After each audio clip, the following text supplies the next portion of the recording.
Which still living person has had the farthest fall from grace? Ask Reddit, BAF_dog82. By the time I was a child, Bill Cosby was so universally recognized as an icon of wholesome comedy that one of the most popular kids shows of my youth was literally just a cartoon about his childhood. Now the legacy of that little cartoon show is tainted by the very subject of the show itself. That's a fall from grace. From being trusted to be a part of your kid's formative years, to becoming one of the most vile and disliked men of all time. Great Map 8927, 10064. Bill Cosby, Superchecker, 26690. Hugh Edwards, the BBC's most famous nightly news presenter. There for all the major events including the Queen's death. Just admitted guilt to child porn offenses. Calpe, 5481. Ted Haggard was the president of the National Association of Evangelicals until a male escort exposed him for paying for meth-fueled gay sex on a number of occasions. Boldbad, 1661. Yet Chris Brown continues to be living his best life. SMH, Slipstream Sleuth, 2538. Oscar Pistorius was a huge name as the Blade Runner and had a massive platform opportunity to really be the first Paralympics megastar. This man was on The Tonight Show and dating a beautiful model before he murdered her in the middle of the night. Pistorius just recently got paroled after South Africa readjusted his sentencing multiple times and likely could have been a big voice in this year's Olympics. Buffalo Wing 12, 3543. Jared from Subway fell pretty fucking far. No_Quail 4864, 12044. This one is a bit more niche. But Larry Nassar went from one of the most respected sports med physicians in the entire world to one of the most hated people in the world, ETA. All thanks to a survivor speaking out in this article. https www.indy-star.com/story/news/2016/09/12/former-usa-gymnastics-dr-accused-abuse/89995734/ From a local newspaper, the Indy Star. This is my way of saying A. Believe survivors and B. Local journalism matters and you should support it. Sports Medicine 96. 5489. You are in a room with 1,000 randomly selected people. You will only survive if you can beat every single person at one thing. What would you choose? Ask Reddit. Distinct_care_9175. I'd choose tearing movie ticket stubs super fast. I used to work at a movie theater, and we had contests to see who could tear the most tickets in the shortest time. I got really good at it, and it's such a random skill that I bet most people wouldn't even think to practice it. Quote, Softy Mommy, 6262. A round of trivia about me. Friendly_promotion 91, 16249. Stacking coins on my elbow and catching them with the hand on that arm. Death by Turdness 3441. Bop It Extreme, rather groggy, 1502. Clap louder. When I find the sweet spot it starts to hurt my hearing. OK Disaster 2022, 2058. You pick a semi-niche video game you know well and it should be an easy dub. Huge Income 3313, 3588. Tetris, my score on Endless Marathon mode on PS4 is near or in the top 10k. Drew_Peacock, 2103. Well, I know a few authors that unfortunately have very little sales. So I would probably win a quiz about their books edit, since a few people have asked me. The books are in Spanish. However, one of them is translated into English. So ill put that one and another in Spanish if someone is interested. Rain in March. English edition. By Athalia's https amzn.eu/d/2 Café Lorient. Moradores de Covenant. By Javier Escamez https amzn.eu/d/9xv5r1a. FCG 3012. 1270. What event in your life fucked you up mentally for the rest of your life? Ask Reddit, Mr. Pug 031. I came home one day, mind you, my mother had been abusive to me my whole life. She had a Grundig stereo and was playing Irish music very loud. After I called out a few times pretty loudly, no one answered, so I picked up the needle which scratched the record, and she came out of her bedroom with my dad's gun and shot at me twice. I was 13 at the time and never went back home. Wolf Thick. 13,556. When I was in grade 11. It was the last day of school before summer. And I had some extra time, so I went to the nearby mall with some friends. On the way back, I just stepped onto the sidewalk after crossing the street when I heard a blood-curdling scream. Right behind me, I turned to see a woman had been run over by a flatbed truck and was between the front and rear tires under the drive shaft. She was still alive and calling for help. Blood leaked out of her and there was a visible tire tread mark over her mid-back, which was squished flat as a pancake. She quickly faded and stopped moving or calling out just before the paramedics arrived. It was around then that I realized, had I been at that crosswalk 5 seconds later, it'd have been run over too. It was a surreal moment going back to school. I didn't know where else to go. I was in shock and just kinda wandered there as it was a block away. Everyone else is cheering for the end of the school year and I am just white as a ghost wandering around aimlessly in total shock. Probably had the 1,000-yard stare going too, I will say. It for sure made me pay great attention when I cross any road. It has saved my life from stupid or crazy drivers more than a few times. So I guess I thank that poor lady for that intuition. Or instinct, or whatever you want to call it. But I am pretty sure I have some PTSD over that event. I can see it very clearly in my mind when recalling this. Right down to the wavy tread pattern on her back. I'll never forget that day. I am not superstitious. But it was a Friday the 13th for whatever it's worth. Yupany humans. 1531.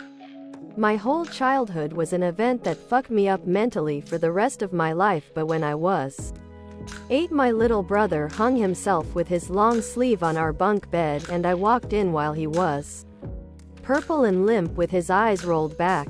I screamed and my mom got him down barely in time. I remember the paramedics holding me and calling me an angel as I was shaking so bad and crying. That's the only day I have a clear picture of every single detail. Few years later at 16 we got adopted by separate families and he hung himself in his closet and this time no one saved him. That was 10 years ago and every single day I honestly feel a part of me is dead and I never been the same since the first time. I can't look at ropes or people hanging in movies or people talking about stuff like that or suffocation or anything related. Severe like PTSD from when I was 8 and the news at 16. I have so much anger no one saved him and so much anger we were separated and I couldn't save him. Again. Senior_shopping 1837. 4072. Watching my wife after giving birth to our stillborn daughter try to wake her up by rubbing her cheek and hands, scream crying for hours for her to just wake up. You are young, you can try again. Probably the worst words said to us afterwards. A year and some later a happy healthy rainbow baby. But yeah, that fucked me up good for a while and makes being the best parent I can be that much more rewarding. N. Wicker 91. 886. Sick. It wasn't even that long ago. My dad was always the idyllic standard of a strong person. At 6 feet 5 inches and around 240 pounds. He was hard to miss. But he was kind, charitable, memorable, and often unflappable. Even after the 1 in a million cancer diagnosis, he continued to be the same old guy. In between hospital visits with mesh screens for MRIs and bouts of radiation, he never seemed to weaken. My parents had moved away from me and my hometown years before, so I didn't get to see Dad too often. The last time he came to my coast, I finally started to see the cracks forming. He couldn't walk very well, and had bathroom issues. He was always way too free about telling me things like that. Classic Dad. The last time I saw him was back on his coast. I was able to have the joy of telling him that my now husband and I were engaged. But during that trip I saw one of my heroes look truly weak. He insisted on trying to stand and walk as much as possible despite his prognosis and weakened state. One day several of us in the room helped him to stand. And he immediately fell backwards and said, "I'm dying." It truly broke my fucking heart. And still does to this day. Seeing someone you love and admire come to grips with mortality is almost indescribable. Dad's been gone for just over 3 years now. But that is a moment that I wish I could scrub from my mind. Kit_cat_Barcalounger. 8123. I got shot in the leg when an active shooter stormed into King Soopers, and now I get paranoid whenever I go shopping. Basic Dentist 432. 2896. My mom had gotten married to her 4th husband by the time I was 11. All pretty crummy. They had some rough fights where my mom would yell at me to call the cops. My stepdad would always say, "If you call the cops, I'm going to make going to jail worth it." It never stopped her from yelling, "Call the cops." But my sibling and I never did. Because they were both vicious when it came to fighting. So we were certain we would end up in the system after they both went to jail. After about 6 years of these fights, I wake up one morning to the usual struggle with glass breaking and screaming. But then I noticed it wasn't my mom screaming, "Call the cops," it was my stepdad. The neighbors heard his screams and they called. He ended up leaving that day with a police escort to the hospital. He has a metal plate in his face. They're still married over 10 years later. And after years of therapy, you would never know that they ever did such awful things to each other.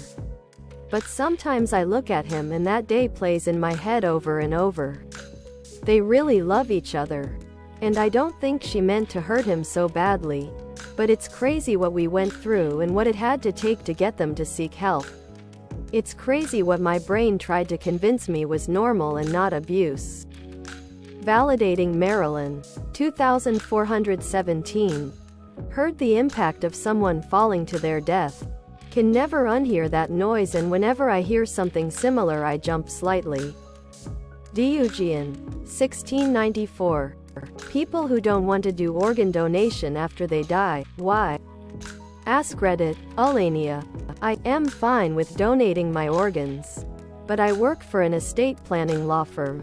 We have a standard question about donations in the wills we make for people. And the main reasons they heard for choosing no are: I don't think they want my body anyway, they had cancer. So I don't think I can donate, and I want my body to be whole in the end. It's part of my religion, I am old-fashioned.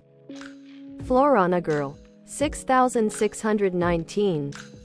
My cousin fully believed that if paramedics saw you were a donor they would not try to save you. He went on to be a nurse too. LMAO. He used to work at scenes of accidents, and I had to point out most of the time I don't think paramedics are going through your wallet to see if you're a donor or not. They're trying to save you. XA0. I drink liquids. 8812.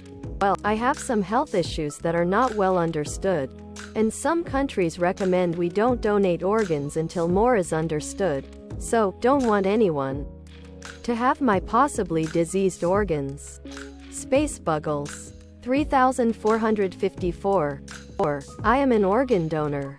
But even I got squeamish when they asked if I wanted to donate my eyes. I did end up saying yes though. It's a disconcerting thing to think about. For some people, body integrity is important, even after death, particularly for religious reasons. Sunbaraman, 1366.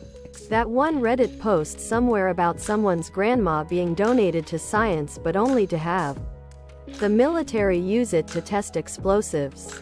Did some digging and found a related post. https www.reddit.com/r/forensics/180c0/elderly_womans_body_to_science_ UTM_source equals share and UTM_medium equals mweb3x and UTM_name equals mweb3x CSS and UTM_term equals 1 and UTM_content equals share_button. Average energetic 14. 2769. I'm a doc. And the most prevalent excuse I've heard from people that aren't donors is that they're afraid their care team won't try as hard cause they want their organs, lol, like they're convinced I'll run into some issue mid-surgery and be like, hey everyone, this guy's a donor. Let's just call it so we can harvest those sweet organs. Gregor Samsa, 1770. Story time. I am an organ donor but have reconsidered my choice. I am a hospital physician and a PA I work with, who's attending as ICU drive, had someone come in with a cardiac arrest with anoxic brain injury. He was revived and on a ventilator. When family came in, they said, he would not want any of this. Please stop. Minutes before the PA did a terminal extubation and allow him to die. Another family member mentioned he is an organ donor. The organ donor team was called, but it was a holiday weekend and they said he must be kept alive for 3 days until their team could arrive. This was a moral injury to the PA, but his attending deferred to the transplant team. Unfortunately, in those 3 days his mental capacity improved enough that he was breathing without the ventilator but not conscious. At which point too late to allow him to die and we can't kill him to take the organs. So he must now suffer until he aspirates or develops a wound that causes him to die from sepsis. Bompson, 1166. I worked in organ procurement and testing for a few years. Never met such greedy, morally bankrupt vultures in all my life. I am still an organ donor. But I get why most healthcare professionals aren't. It's an industry in desperate need of reform. Old Nose, 259.